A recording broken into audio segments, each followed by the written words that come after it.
Hello and welcome back to another knitting pod. I am Lena and I'm so glad you're here and I'm so glad I'm here. If you are a regular viewer, you know I try to tape every week.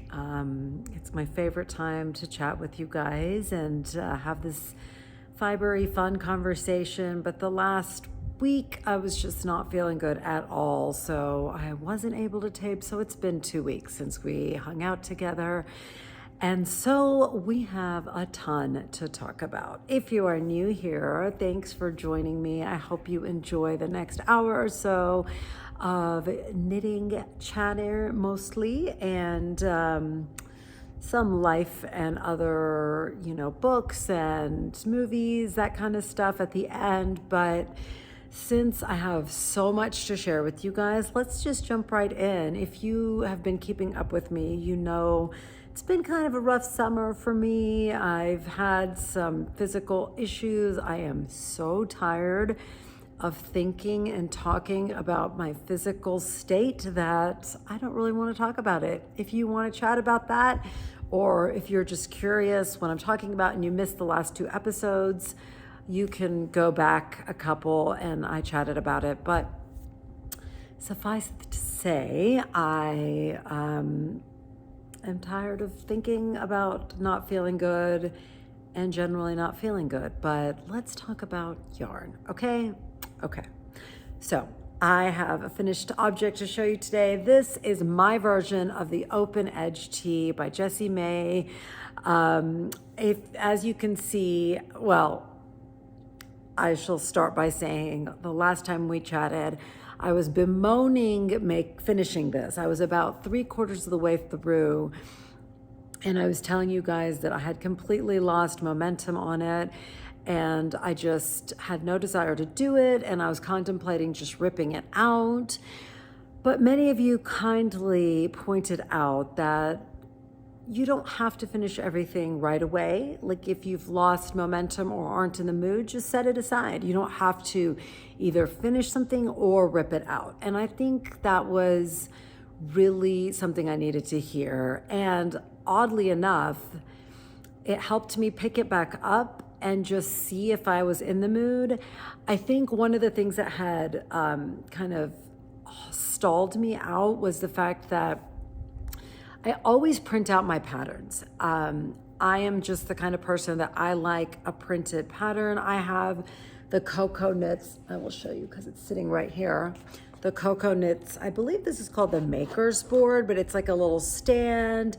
It has these cool rulers and magnets, and then it folds back up. Obviously I have this pattern sticking out, but I love this thing. I'm a very much a paper and pen kind of girl, so I always take notes, but somehow my printer was not printing, and so I hadn't printed out this pattern. I was just following it on my iPad, which I do not like to do. Anyway, so I had done one side. This is a bottom-up pattern. I had done one side, and I had noted in my head how much I had done here. It says, something like knit until this section is 8 inches. I'm making that up, but it was like 8 or 8.5. And I noted to myself, or I even think I made a note in my phone, how many repeats I had done. But I had set it aside and come back to it much later. And when I was on this side, I thought I remembered it, but I remembered incorrectly, and I made this side longer than this side. And I didn't realize that until it was too late. I was already done with the short row shaping here. So what had stalled me out was knowing that I was gonna have to come back and somehow fix that. But I figured out how I wanted to fix it, and it was just a matter of finishing and fixing it. And I just picked it up and decided to be a big girl and do that. Actually, by the time I realized it, I was on the back already. That's what it was. And I had to re-pick up the stitches here, even it out, etc., etc. Anyway, all that being said, it is done now. And what I decided to do after I connected the front and back was to block it and see how it laid before I picked up the sleeve stitches. I also think when you do that, it's just easier to pick up sleeve stitches. So I did that and I tried on the garment, and it turned out that I loved it so much. And I actually loved it just the way it was without sleeves. It comes, the pattern is written to pick up sleeves, and then they're really short little sleeves with the similar open edge detail. I will stand up to show you. Right here, you can see this open edge detail that the tee is named for. It's so cute. It starts with the ribbing, and these are made by doing double yarn overs, if I remember correctly, that you then drop to create that elongated knit stitch. That's so cute. I absolutely love it. And so the sleeve was to have that as an edging and a little ribbing, I think, after that, just to mirror the bottom edging. And you know what? I decided I really liked the way this sleeve looked.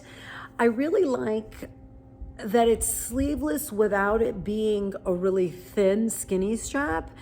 I don't know why. I just think it looks really, really cute and sporty, and I love it. And I was already super over working on this, in the fact that I loved it just the way it was. I wasn't gonna, mess with what I already loved, so I wove in my ends, and here she is. I love it so, so much. Obviously as knitters, we would prefer to love the process and the finished object, but sometimes that's just not how it goes. Sometimes you love the process and the FO is not that great, and this was kind of vice versa. And I really thought about it and figured out what kept me from loving this garment, and I think it boils down to kind of a bummer. I don't think I love bottom-up sweaters or tops. I think that the beginning of a project, we all have a lot of enthusiasm and energy and drive in that project. And so short row shaping and doing all the upper body work we just have a lot more in the tank for that. By the time I got to here and was doing all this shaping, I was just kind of over it. Especially like you do this side, then you got to pick it up and mirror it. I was over it. I just realized I don't love bottom up. The only other bottom up sweater I feel like I've done was the Weekender, which I ended up ripping out because it wasn't turning out to my liking. So I'm just gonna always be aware of sweaters and tops. I think I just prefer top down. I also know, obviously, it's much nicer to be able to take the guesswork out of the length and just know what something's looking like, because you can try on a top down sweater. A bottom up sweater, I guess you can sort of hold it up. And with this one especially, I measured the length very, very carefully, because I've made a Jessie Maed tank that was bottom up, or was it top down and I just made it too short? That it might have been top down and I just made it too short, but I didn't want that to happen. So I love the amount of ease in this. I think I made this size small. I love the length. It's so comfortable. I made mine in Purl Soho's Linen Quill, which is, as you know, if you've watched my channel, a yarn I just love working with. It is a very light fingering weight, so it does take a long time. The projects, when it's not a big yarn, it's not a thick yarn. However, it's just such a lovely yarn that even though it's a high percentage wool content, I think it's completely wearable in the warmer months. At least for me, our warmer months are not that warm. I mean, it was like 90 degrees this week, but anyway, I love this yarn. I've had that question that everybody's had. Is it itchy? And I have to say, I feel like this is going to be a weird answer, but when I put it on, for the first 5 minutes, I feel like I'm kind of like itchy, not itchy, but I'm like aware of it. But then once it settles on my skin, I feel like it's completely comfortable. Isn't that weird? I noticed that yesterday. I wore it yesterday in the evening, and the first few minutes I was like, oh, why does it feel itchy? And then it just completely wore away, and it was just like perfectly comfortable. So I'm curious if you guys have ever had that experience. But anyway, I love this yarn. I love working with it. I love this garment. I'm not going to say it was like super fun and I was sad when it was over. I was thrilled when it was over, but I love the fit. I love the amount of ease. You guys know I love Jessie Maed Designs. I think she is the queen of simplicity and beauty, and just like a really basic wearable garment that you can just wear all the time. Like, I would wear this every day in 10 different colors. Will I make it again? I will not. I will have to be honest with you. Maybe now that I've made it once, I would make it again in a more like a variegated, funkier yarn that would make it more interesting to watch that yarn unfold. But to be quite honest, probably not. Doesn't mean I don't love it. I truly love it. And also I'll just point out that there's like a little eyelet detail along the V-neck. And I think the V is just like the perfect depth. I actually thought the armpit ended up being perfect. Thank goodness I didn't rip it out. If you were one of the people that's left me a comment to just be patient and not give up on it, thank you, because it really did get me through, and I'm really happy. Oh, one more detail that I love that I will point out is that the 3 needle bind off is an exposed seam, and I just love that. I think it's so, it gives it more of a casual look that is just so, it's just a unique feature, and I really like it. So that's that, you guys. I have to say, working on this made me fall in love with linen quill all over again. This is leftover still. So I had 3 skeins of this linen quill, which I believe is 437 yards per skein, plus or minus. I think every skein actually comes with more. It is a crazy generous amount of yarn. I think it's a $21 a skein, but they come on sale quite often. In fact, they were at Purl Soho was having a sale over July 4th, and I'm so bummed that I didn't buy some more linen quill then, because, okay, I'm always late to every party. I need a sip of water. But I know for the last 3 years, the Purl Soho half and half triangles wrap has been just everywhere. Everybody has made one, if not more. One of my favorite podcasters, Stacy from Stress Knits Yarns, she is just obsessed with the half and half triangles wrap. And I love her podcast, and I've watched her talk about this ad nauseum for years now, and have never, ever had any desire to join in. In fact, I was just like, never. It's never going to be me. I just have no understanding of why this is an appealing thing to make. For some reason, this last episode, she talked about the next one she was going to cast on. I think she was showing color combos. And it was the first time I was just like, maybe I will think about this. Because here's the deal. What she always says she loves about it is the fact that it's just this pure comfort knitting, pure just, being able to just enjoy knitting, the meditative nature of knitting without thinking about anything. I just dream of this project that fits that exact bill of that time where it's nighttime and you just feel like knitting, but you just do not have the bandwidth to bring any mental energy to the project. You just want to be able to actually just knit and enjoy the emotions and the feeling. And I felt like that's exactly what she was describing. And the fact that I think she's on her 6th or something crazy like that. I don't know, it was just so appealing. And then the other thing that I found really appealing about it was, me, if you know me, I love color, deeply, deeply love color. And I just love the idea of having to boil it down to 2 colors in the most simple, just this garter stitch with these 2 graphic triangles. I just love the simplicity of it. It's like just the complete opposite of most things I'm naturally drawn to. I just love the idea of it all of a sudden. I don't know why. And this all was going on in my mind over the last 2 weeks, and I really didn't want to pull the trigger on it because I know it's a very long-term project. And sometimes I know everybody can relate to this. It's like you get drawn into the idea of this new cast on, and then you cast it on and you're like, why am I doing this? I wish I hadn't done this. So I wanted to make sure it wasn't going to be a case of that, because I don't like that feeling.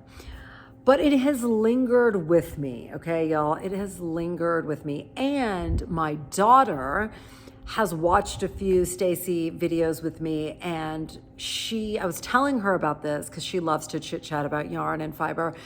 And she was like, oh, I remember her. And she was like, Mama, will you make me one of those? And she never asks me that. She's not like, will you make me that? Will you make me that? She's just not one of those kids, thank goodness, because that would be kind of knitting is, I don't know. I've been a selfish knitter of late because I used to be constantly making things for other people, and I kind of think I was getting resentful. But I really want to make her this. That's the bottom line. So the colors she really wants, I will put them up. I think it was called Robin's Egg Blue. It's this really, really icy, light blue, and Pink Pop, which is a neon hot pink.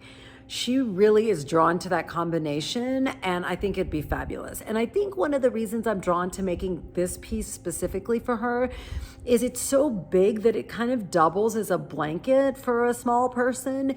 And I just feel like it's timeless, and she would love it forever. Like once she is fully grown, it's a cozy wrap. It's still big enough to really cuddle up under. I just think it's timeless. It's not like making her a baby sweater or like a kid knit that it's gonna just be in a box and like hopefully pass down. But I feel like this is really something that's timeless that she could enjoy forever. So I am just hell-bent on not buying this new yarn until there's a sale again for Purl Soho, and she said she's fine with that. So I'm glad she's fine with that, because they come on sale quite often. Purl Soho has sales quite often, and I know it'll come on for 25% off, and I will be thrilled to get it on sale.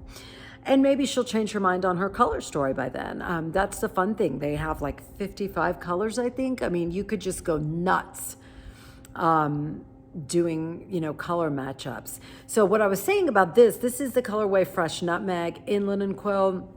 I had 3 skeins of this. I have made this and a ranunculus, and I still have like 1.5 skeins. It's incredible. It's crazy. So I would love to make myself a half and half triangles wrap with this color, and I was thinking the colorway Peach Stone to match it, because I have realized I absolutely love this shawl I knit recently. I grabbed it just so I could show you in case you're new here or you don't remember. This is A Girl's Best Friend by Isabell Kraemer. This is 6 and 7 fibers. But Peach Stone on my screen appears to me very similar to this. I have a really good friend who just bought it and said it's not, but I don't know. And this is kind of similar to this. So I thought Peach Stone and Fresh Nutmeg would make a gorgeous neutral. This is called Oak, so I got mixed up, this brown. I think that would make a gorgeous half and half triangles that I would reach for over and over.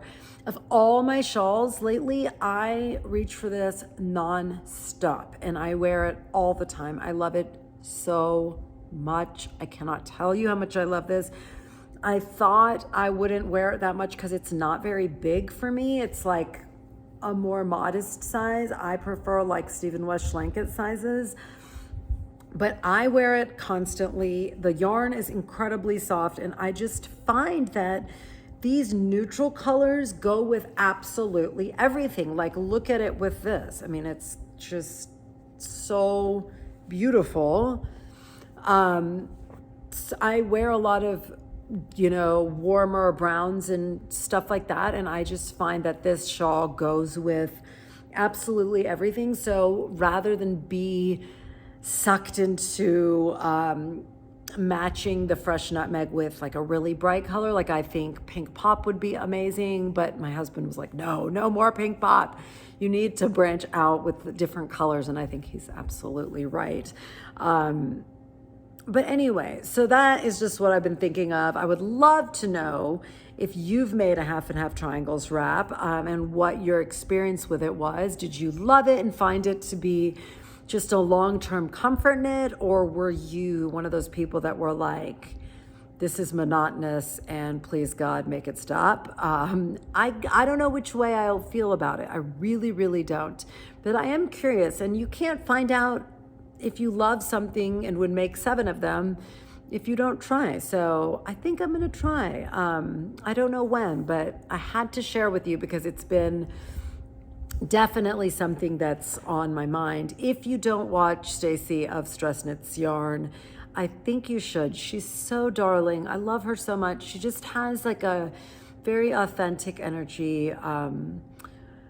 I just think she's adorable. She's also a yarn dyer. I'm sure you've heard of her. You don't. She's been around for like a decade, I think. So anyway, that is that. That is what I have been thinking. And while I was thinking that, I'm going to take this off right now because I am not needing a shawl. While I was thinking of all this Purl Soho stuff, I thought I would show you a blanket I made years ago for my son, and it has a ton of linen quill in it. It's held double. It's the library blanket. It's another Purl Soho design. It's really big, so it's gonna be hard for me to show you, but I'm gonna try to hold it up so you can sort of see. It is this really fun pattern. It's a free pattern by Purl Soho. I bought the kit. I wanted to learn to knit when I bought this. It was like, when I saw a picture of this, I just was like instantly like, I have to make that. So I bought the kit. I tried to learn to knit. At that time, somebody was trying to teach me to knit right-handed, and I just could not make it work. I couldn't do it properly in my mind, like thrower style, and I just got so frustrated. I was like, forget it. So I just made it in crochet. I just translated the whole idea. It's very simple. I think, it's such a clever name because, it looks like shelves with stacks of books on it, if you think about it. And I'm obsessed with this color combination, the cooler blues and purples with these warm colors all marled together. So it's so fun to mix and match the colors. So in this blanket, you hold linen quill held double with Purl Soho's line weight yarn, which is a single ply 100% merino. And I think that if you are not a huge fan of linen quill, this is a great way to use it. First of all, it thickens it up, so it goes faster. And I think that the line weight pairs perfectly because it's such a beautiful, delicate single ply of yarn, and it's so soft, and together they just make a beautiful combination. I will say the line weight held alone pills like the dickens, and I am not someone who is patient with pilling. It drives me bonker balls, so I don't like pilling, but somehow these two held together, it holds up beautifully. So these are some, sorry, my nose is super itchy. I don't know why, but I keep itching my nose because of that. Like this is called Super Orange. Sorry, the light isn't great today. I hope you can see well. The linen quill colors, super orange paired with, I don't know what. This is red plum, I think. There's just some really fun color combinations. This is pink pop mixed with an orange. I just really, really enjoyed this blanket. If you are looking to make a blanket, I highly suggest this one. You don't have to buy their kit, but their yarns are so beautiful and so colorful. And I made this blanket years ago for my son, but I still have tons and tons of, not even scraps, like literal balls left over. So it's a generous amount of yarn, and I really enjoyed it. So I wanted to share that with you because I had pulled it out to wash it because I hadn't washed it in so long, and I thought I would show it to you because it's really a fun, unique piece, and so warm and cozy. So I love Purl Soho. They just do such a lovely job with their patterns, and so many of them are free. So much of their yarn is so lovely and often comes on sale. So anyway, I wanted to show you that. It was such a fun project, and that's definitely a long-term project. It's not the exact library blanket.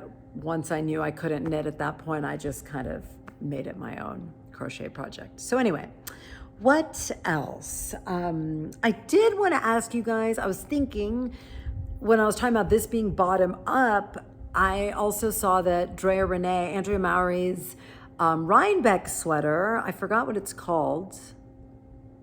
It's not going to come back to me either. But what do you think of it? It's so unique, but it is also bottom up. So that kind of took that off the table for me. I am definitely not going to go to Rhinebeck this year. I went last year.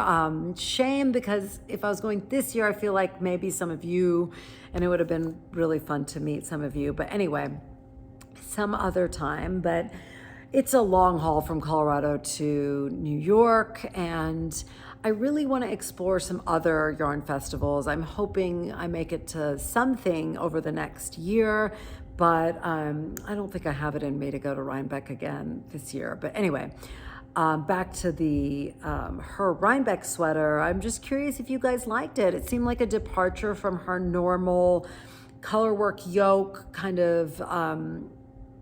That's kind of the place it's kind of been for the last few years, I feel like. And so this was a departure, which I think is great. I love the look of her colorwork sweaters, but I don't like, we talked about this last time, I don't like a very fitted sweater. I really love oversized sweaters. So I did find that about this one appealing, that this time I feel like it's meant to be oversized rather than really fitted. So I think it'll be, for a lot of us that like oversized sweaters, a fun option. So yeah, I'd be curious what you thought.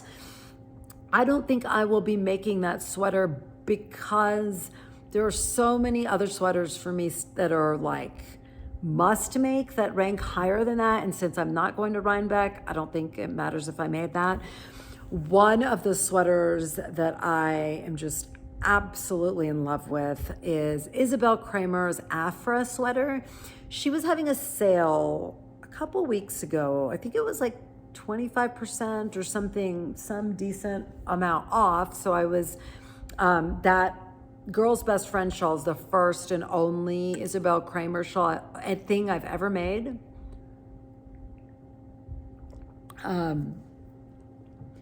And I fell in love with that. I think Isabell Kraemer is deceptively, I don't want to say simple, but I've always heard people rave about her, but until you make something of hers, it's harder to appreciate the beauty. It's not like an in-your-face kind of appeal.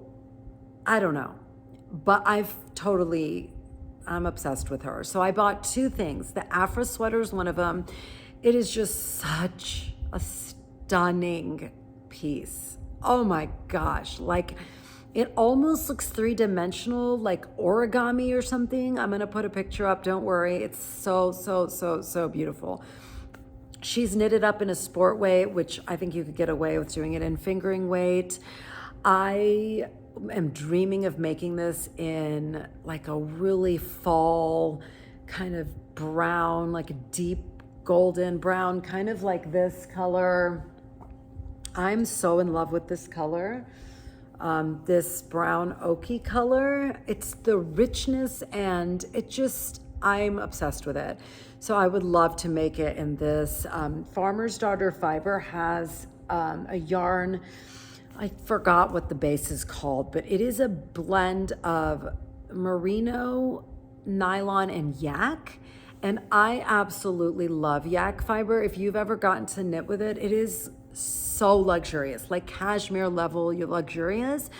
So, and she has such beautiful colors. I'm like dreaming of those two matched up together. So I'm not going to make the DRK Rhinebeck sweater because this one is really high on my list. I feel like it's funky and unique and totally wearable, and I like how it's kind of an oversized, more, there's no waist shaping, I don't think. It's just a kind of boxy, and that's so my vibe. So I'm excited about that. The other thing I bought from her is, oh, what's it called? I'm gonna mess it up. Cowboys and Angels shawl, is that right? If it's not, I'm sorry, I will put the correct title, but it's an Isabell Kraemer shawl made in a DK weight. It's a one color. I am obsessed with this shawl. You guys know I cannot stop knitting shawls right now. I have no idea why, considering it's summer here, but I am obsessed. The obsession continues. It's definitely not stopping. But this shawl, the texture, and just, I love a DK weight shawl, and I cannot. And the color she's made it in, she made it in Hedgehog Fibers pollen colorway, and I love it. Absolutely love it. Tell me if you think so too. I'm gonna make it. Like, it's high, high, high on my priority list. If I had the yarn in my stash to make it, I would totally be making it really soon, but I don't. So I definitely want to clear out some projects that I have yarn for already, and then I'll make this. But so it'll probably be in the fall. But those are the two patterns I bought on the Isabell Kraemer sale. If you have not knit anything of hers, join me in diving down the rabbit hole, because she has so many patterns and they are all just absolutely stunning. And I am really looking forward to making quite a few of them. Okay, so what else? I have so much more to show you. We're already at 33 minutes. OMG, let's keep going. This was huge for me. One of the real silver linings for me of being sick and not able to do a lot is that I've just been able to knit so much. And you know, like, this is the thing, y'all. Bad stuff happens. It's just life, okay? It happens to everyone. For some reason, we're always surprised when something bad happens to us. But one thing I know for sure is there's always a silver lining. Okay, maybe certain things don't have silver linings. However, a lot of things do. The silver lining for me is that I've gotten to knit more than I've been able to knit ever since I started knitting, truly. I mean, I've just been able to do so little. I will do like one thing and it exhausts me to the point where I have to lie down, like horizontal, which really sucks. But that pretty much keeps me from doing a lot of things other than knitting. And I am so proud to say I finally finished a big chunk of the Stephen West MCAL from last year. You guys know, if you have been watching my channel, that this one has been tough for me to complete. It's just, I don't know, I'm not huge into like modular knitting, and I would say this is definitely a lot of picking up stitches, etc. But I finally finished this huge chunk, and it is not 100% done, but the majority of it is done. And I know the final portion that I have to finish, I'll be able to finish really quick. So here it is. I finished both of these wings. So I had finished one several months ago, and I was really just stalled out on picking up and getting going on this one. But there was, I think it was last Sunday, My husband went to golf and my kids have been sleeping in.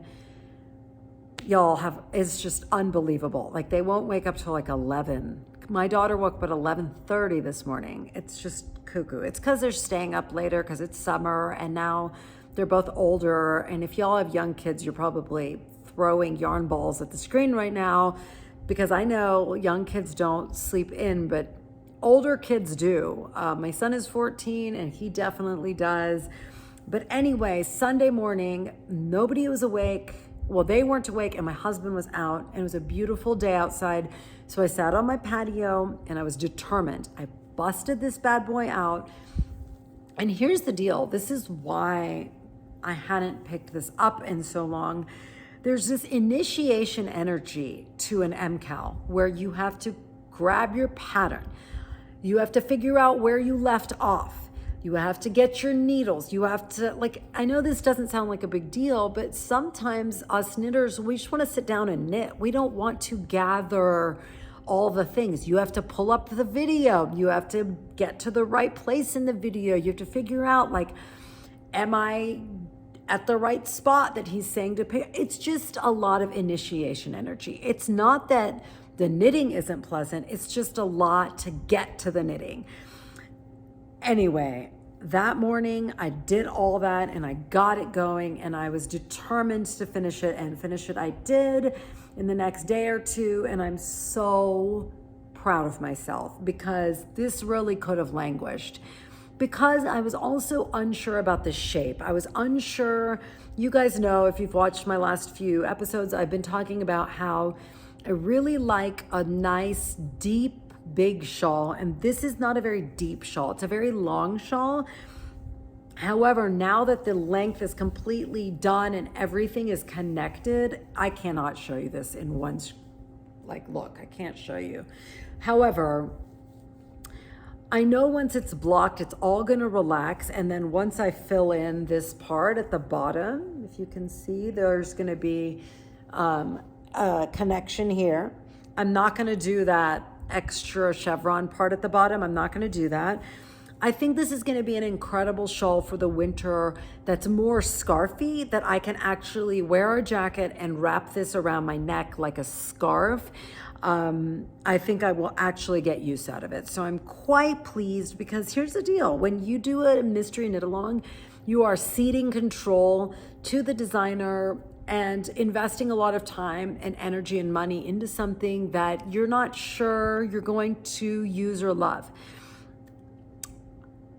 I would jump off of a roof if Stephen West told me to, so I will always do Stephen West's MCALs. I just love him. I love spending time with him via YouTube. So I will always do his MCAL because they're just fun. Like, you never know what you're gonna get. This guy is so different from the last one. I don't know. I really enjoy it. I'm really happy that I'm finally finishing it, wrapping it up. I do have to say, I really am gonna try this next time to stay a little bit tighter on the schedule, and maybe there's no way I could finish his mystery knit along in the allotted month, but surely I can finish it by the end of the year, because it's usually, what is it, October? I feel like I should be able to finish it through December. That's going to be my goal this year, is to keep some of that momentum rather than letting it languish and finishing it in 1 year. Surely I can finish it in 3 months. So that is my goal, but I'm really looking forward to finishing this one. I have nothing in this color combination. I think it's so fun. It is, I've talked about this ad nauseum, but I'm going to repeat it one real quick time. The blue is Blue Royal by La Bien-Aimée. It's a single, even though I would have preferred the 4-ply, that I couldn't find it anywhere. The beautiful purple is one of my favorite colors of all time, hedgehog fibers in the colorway Daydream in her sock yarn. And then this lime green is the colorway Cocoa by La Bien-Aimée, Kokko. I love, love, love this color combination. I just think it's so wonderful. So I'm really, really happy. Is it perfect? Absolutely not. Mistakes were made, but Stephen West never lets you fret over mistakes. He pushes you forward. I have said this before too, but these antler cables at the bottom are my favorite feature of this this shawl, and I just think they are so spectacular. He has a sweater with these, a very simple sweater where those cables go along the sides, and I think along the sides of the body as well, and I really want to make that sweater. That is on my to-do list for the year also, because I love these cables so much. But if you need some motivation to finish your MCAL from last year, just do it. Get back on it. You won't be sad that you did. And, you know, Stephen West will never let you down. He's an angel. So I'm very happy to report this. I'm telling you, I was just so happy. I couldn't wait to show you guys all the progress I've made. So I need to pick it up. I'm going to pick it up once I finish the next thing I'm going to show you, because I'm so close to the end of this other piece and I want to finish that before I pick this guy back up.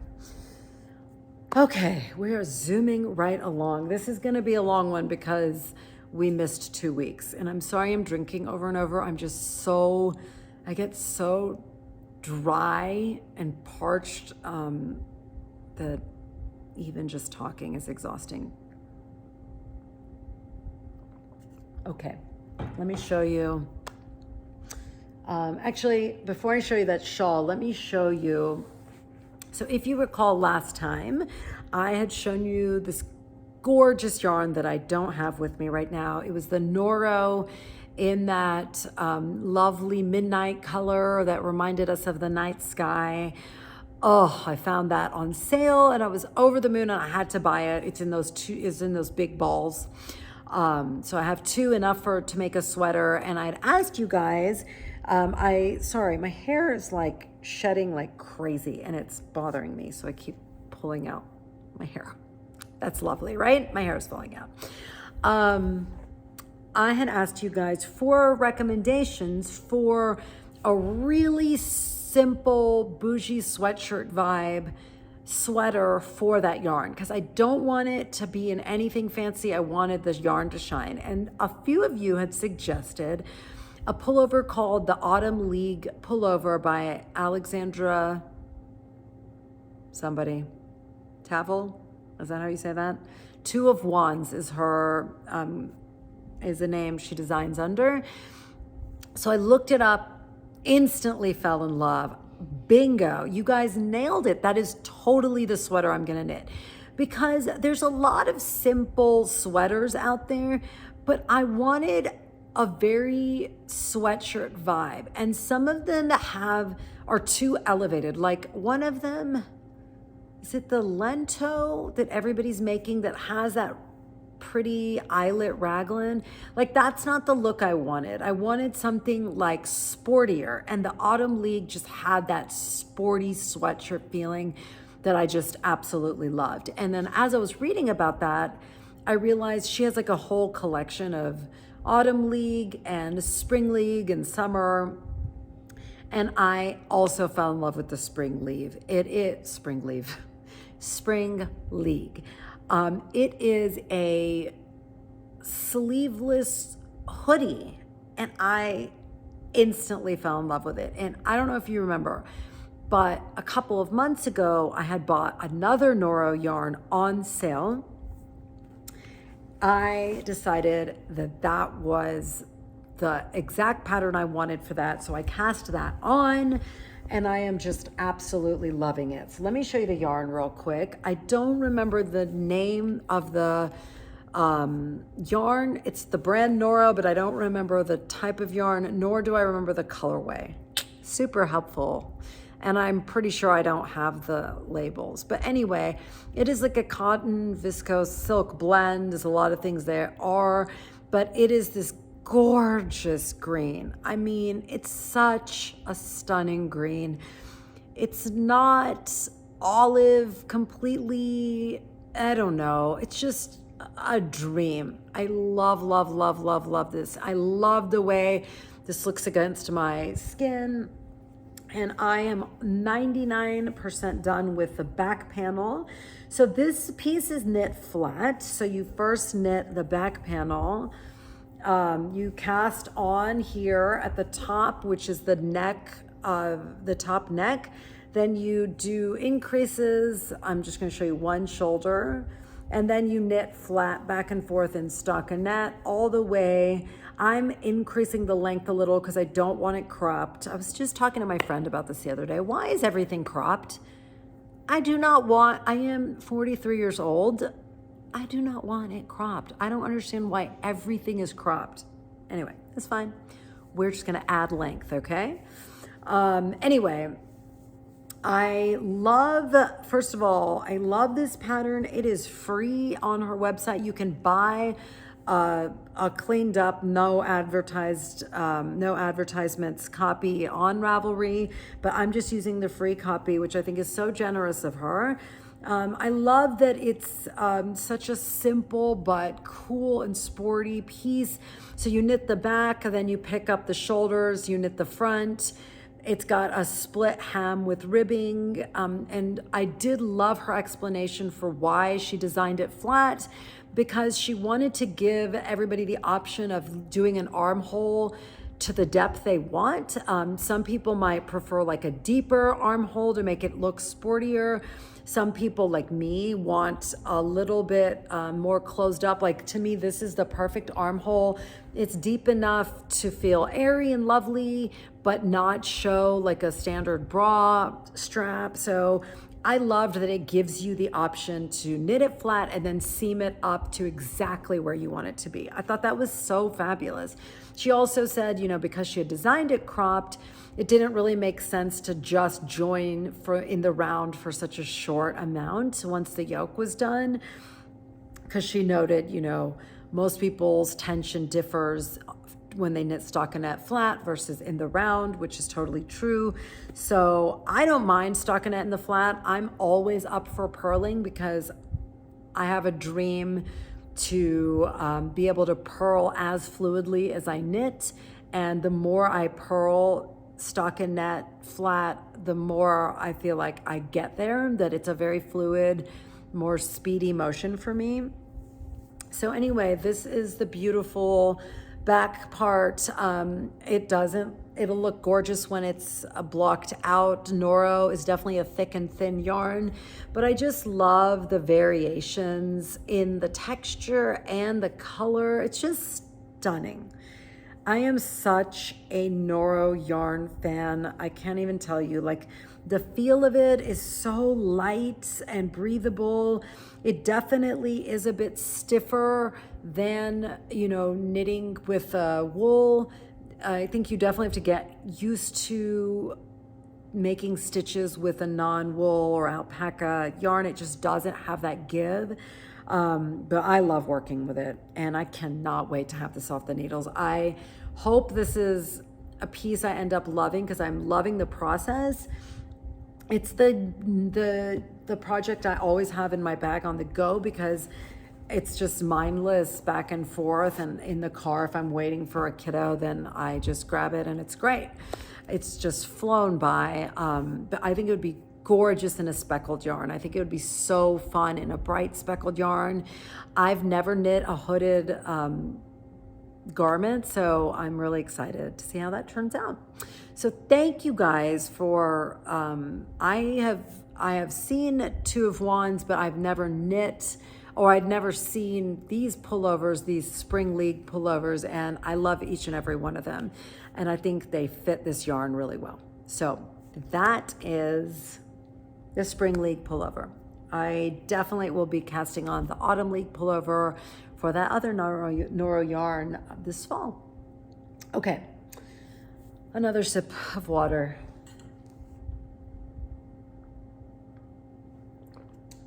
See how much I have to show you? Now you know, truly I've been doing nothing but knitting. It's amazing. So this is the Golden Hour shawl by Andrea Mowry that I had cast on and shown you last week.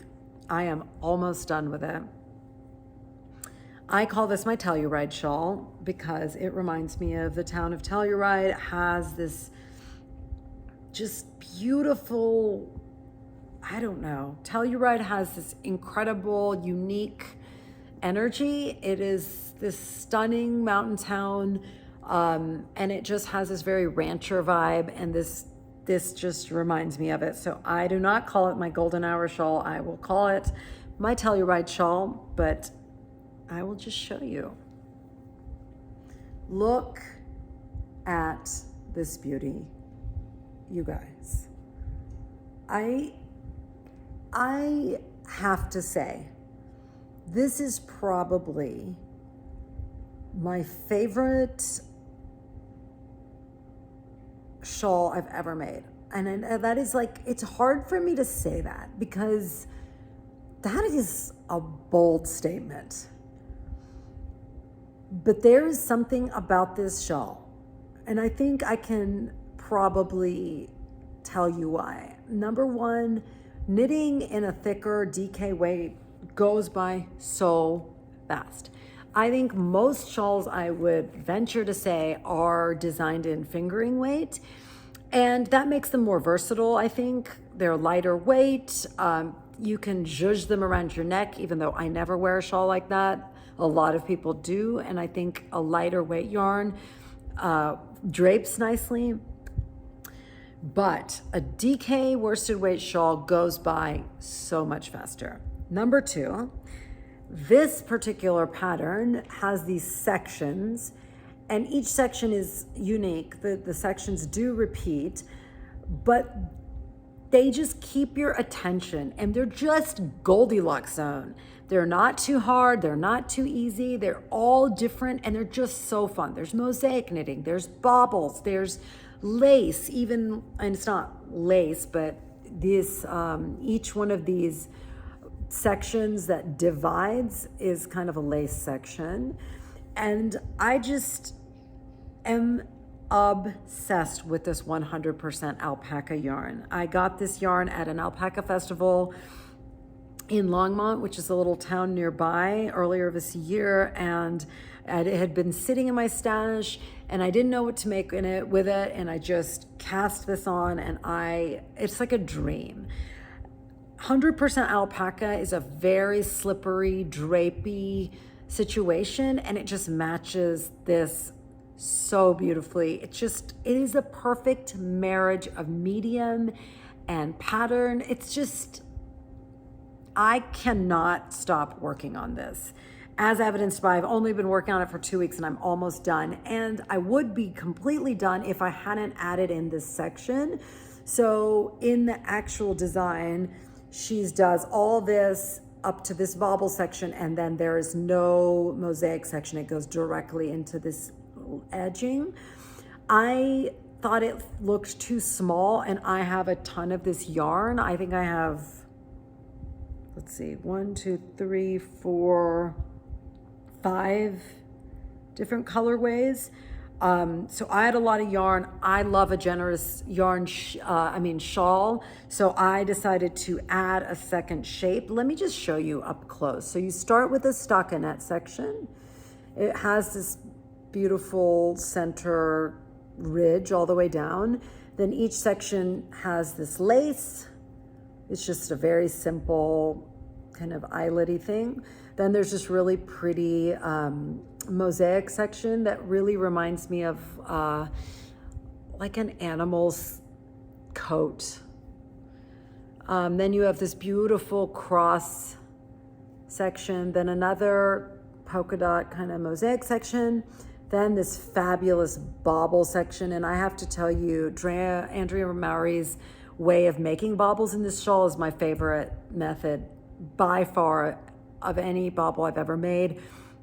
She has you purl backwards, so you never have to turn the fabric or do anything irritating.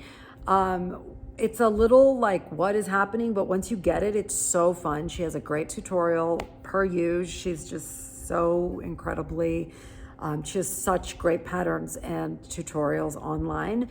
And then another bauble section, and then I added this cross section. To be quite honest, I was thinking I was repeating this section because I really liked it, but by the time I realized it was actually this section, it was too late. I was already in, and I actually really like that I did this section, even though it doesn't match the other two.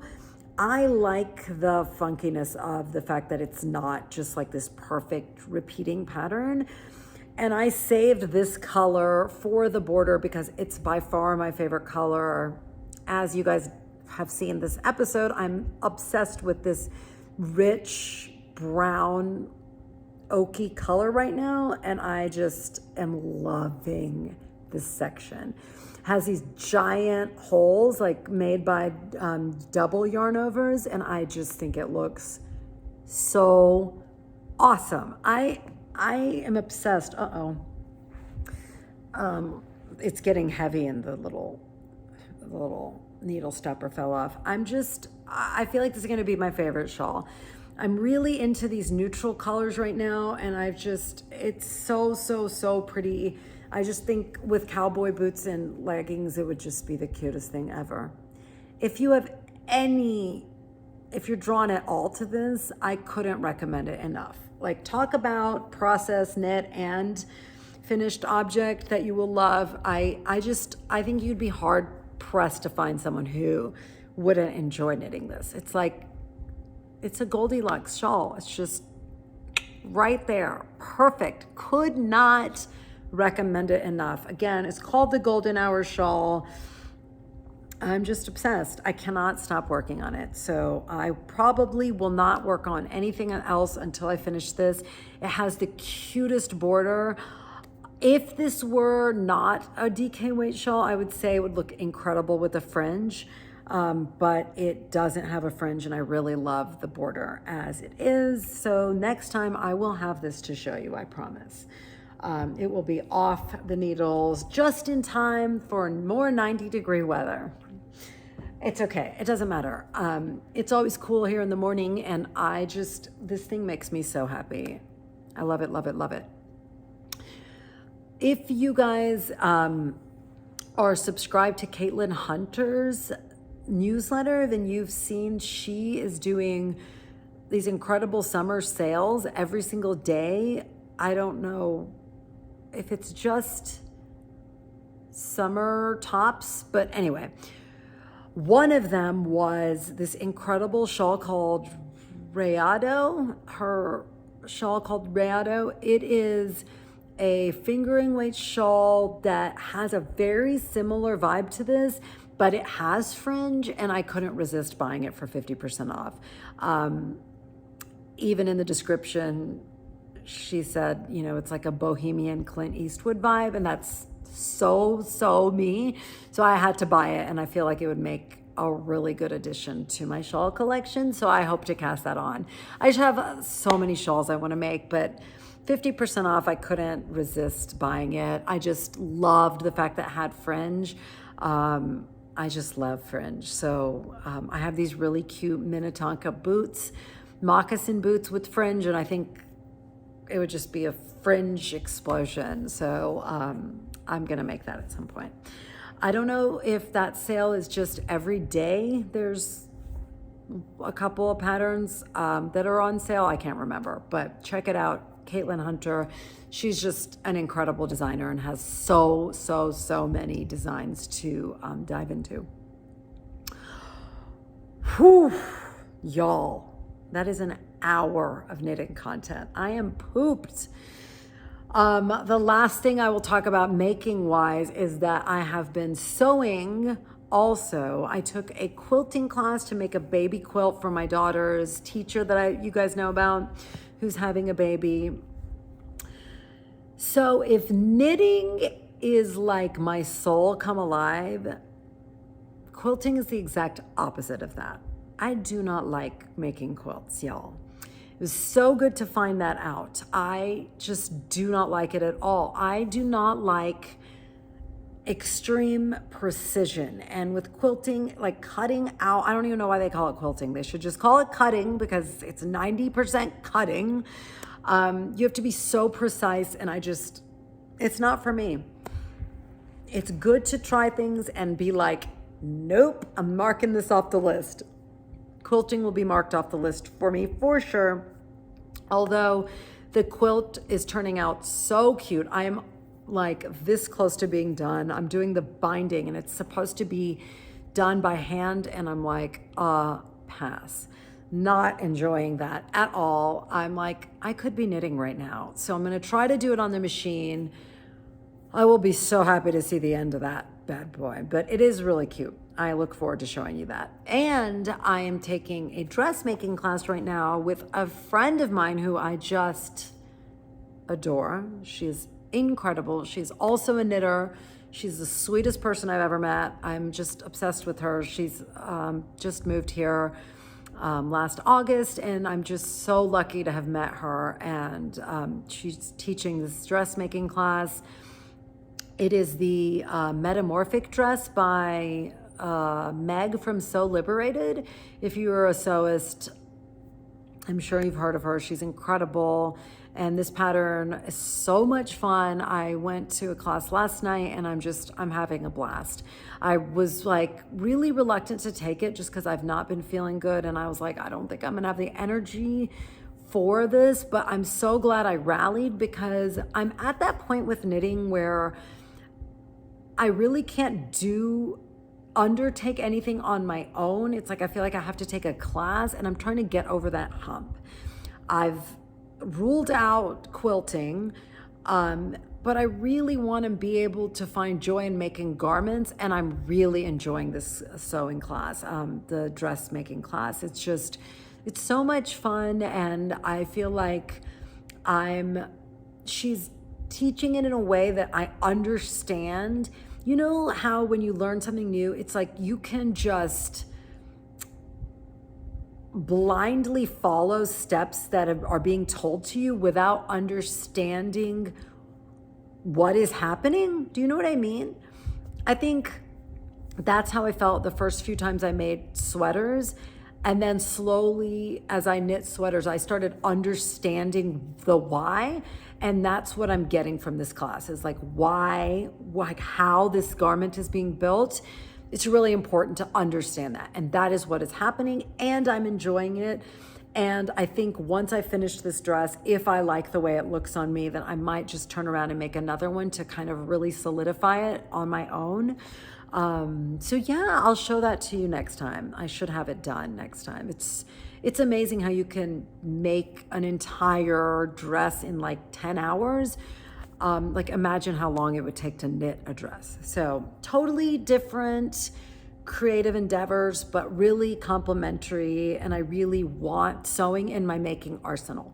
So I'm happy to report that I'm enjoying that. If you are an experienced sewist, then rock on, man. I'm trying to join your ranks and be able to, join in on Me Made May next year. That's my dream. Like, I've been purging my closet, and it's like, what do y'all do with all the sweaters you had in your closet before you started sweater knitting? It's like, I never want to wear a store-bought sweater again, but I feel guilty like getting rid of them. I don't know. If you have any ideas, I would love to know. Should I just stop being a baby and give them away? Because I'm not going to wear them. That's the bottom line. I mean, I have too many things I've made that I love, and it just, once you've fallen in love with sweaters and wearing the sweaters that you've made, it's just magical. You're never going to go back to like buying a sweater at the Gap. Anyway, all right, let's transition real quick to books. So one day when I was really not feeling good last week, I never ever do this. I didn't even have energy to knit. So I got in bed and I was like, I was just depressed and not feeling good. And I have been wanting to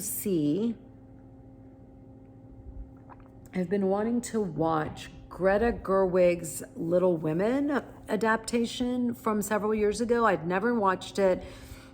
I love Little Women. And I remember when I was a teenager, there was the Winona Ryder movie of Little Women. Winona Ryder was in it, and I don't remember who else, but I loved that movie. So I was dying to watch this remake, and it was so good. I absolutely loved it. And it made me want to reread the book Hello Beautiful. I have recommended this book to you guys before. I listened to it as an audiobook, and I've recommended it to you, and I told you I loved it.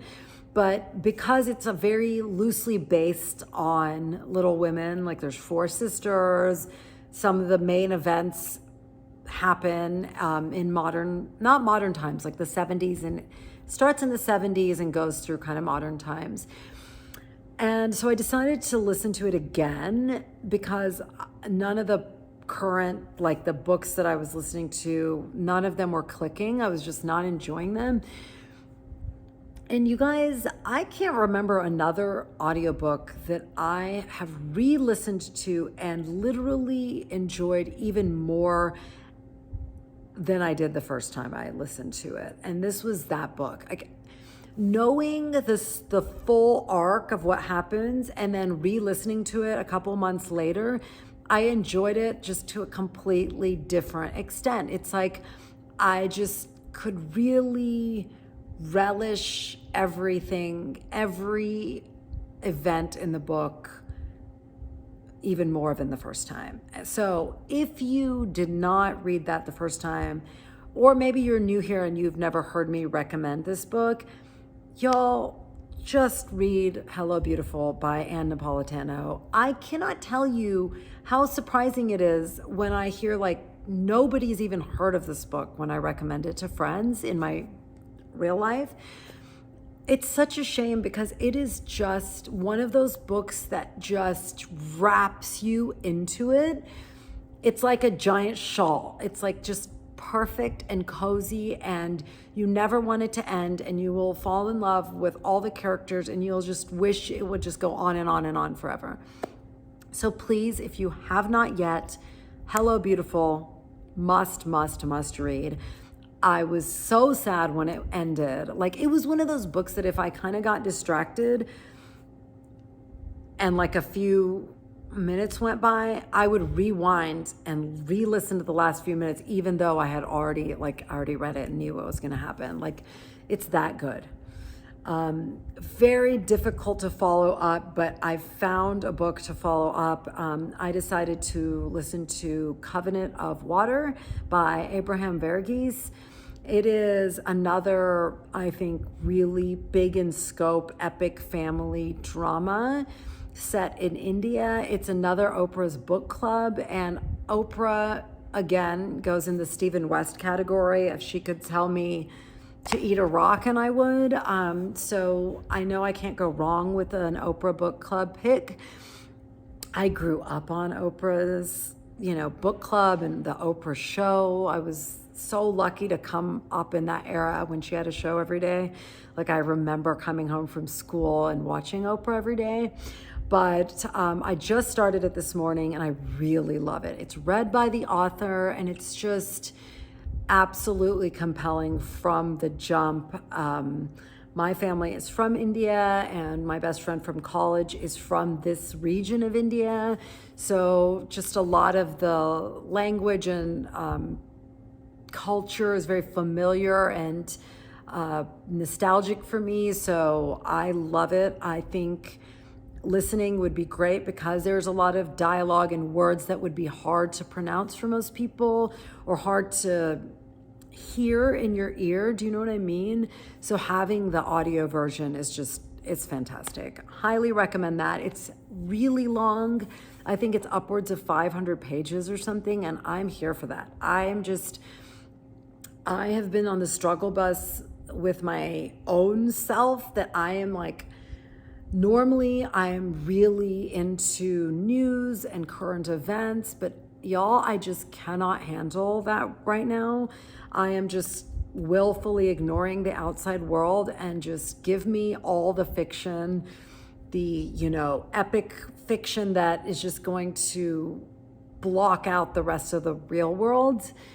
I don't know if y'all feel like that. Like, I am someone that doesn't, like, I wish I could handle it right now, but I can't. I can't handle the news at all. So I am just loving big reads right now. So if you are looking for a big read, maybe check out either one of those. They're both, so far, Covenant of Water is great. Hello Beautiful. It gets the same 10 out of 10 that this Golden Hour Telluride shawl gets. High praise, high praise. Okay, you guys, I am really tired now after spending an hour and 10 minutes with you, but all I have wanted to do this week is have enough energy to do this. And it is Thursday, and this is the first day this week that I've had enough energy to do this. So thank you if you are still here with me for chit-chatting and listening and being part of this community. I have to tell you, I've told you before, but it's truly true. Knitting is my love language. It is the language of my soul, and I never thought anything could make me love it more, but having this space where we meet and connect and share has made it 1,000 times more joyful, if that's possible. How is that possible? God, we're so lucky to be knitters. And I'll say one last thing about sewing. Like, I had to talk to myself and be like, look, you're never going to have another knitting. Like, I'm never going to love sewing as much as I love knitting, and that's okay. And maybe some of you are the opposite, or some of you do think sewing and knitting are on the same love level. It's not going to be for me. It's not. Like, it's just not. Nothing will come out close to knitting. And I'm okay with that. So I need to lower my standards for sewing for the joy of sewing. Like, everything isn't going to give me the joy of knitting. That is all I had to say about that. Okay. Go forth and knit. Be well, be happy. I've said this to you before. It matters that you are happy. So reach for happiness. Reach for the things that bring you joy. You deserve it. And the energy your joyful self takes out into the world creates ripples of joy that spread to everybody. And that is how we make this world better. Okay? So be happy, and I will see you next time. Fingers crossed. We'll meet again in 1 week. Okay, I hope you have a lovely week. I'll talk to you soon. Bye.